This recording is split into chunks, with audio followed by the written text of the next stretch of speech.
taarifa kutoka Simba zinadai kwamba Musa Pinpin Kamara ambaye ni golikipa namba 1 wa klabu hiyo ameweza kupatiwa matibabu yake kule nchini Morocco, na good enough ni kwamba matibabu ambayo ilikuwa ni operation yameenda vizuri, na of course ameruhusiwa kurejea nchini Tanzania, na hivi karibuni atarejea nchini Tanzania na kuwa katika uangalizi wa madaktari ambao watamwangalia afya yake kwa muda kadhaa, na wataweza kumruhusu basi aweze kuanza mazoezi madogo madogo kulingana na project za kocha mwenyewe, lakini pia kulingana na jeraha ambalo liko nalo kwamba linaendeleaje kupona na vitu vingine kama hivyo.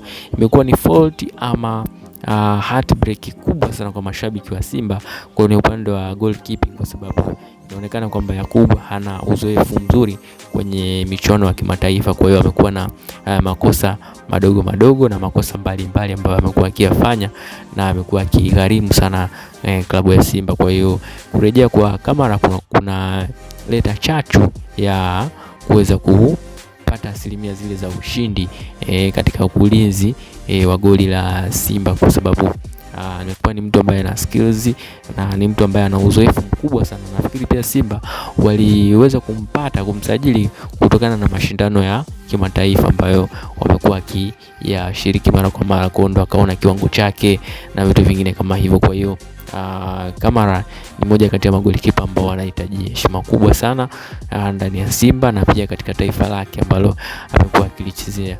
Amekuwa na consistency nzuri ya hata ukiangalia kwenye ligi kuu NBC amekuwa na clean sheet nyingi kumzidi golikipa yoyote ambaye amecheza katika msimu huu uliopita. Kwa hiyo Mungu amsaidie aweze kurejea katika hali yake ya kawaida na aweze kuisaidia timu yake kuweza kuhakikisha kwamba anapambania kile ambacho anastahili kwenye ligi ya mabingwa barani Afrika.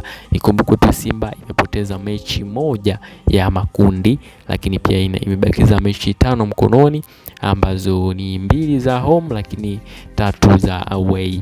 Nini kitafuata kwenye michezo hiyo? Tutaendelea kujuzana.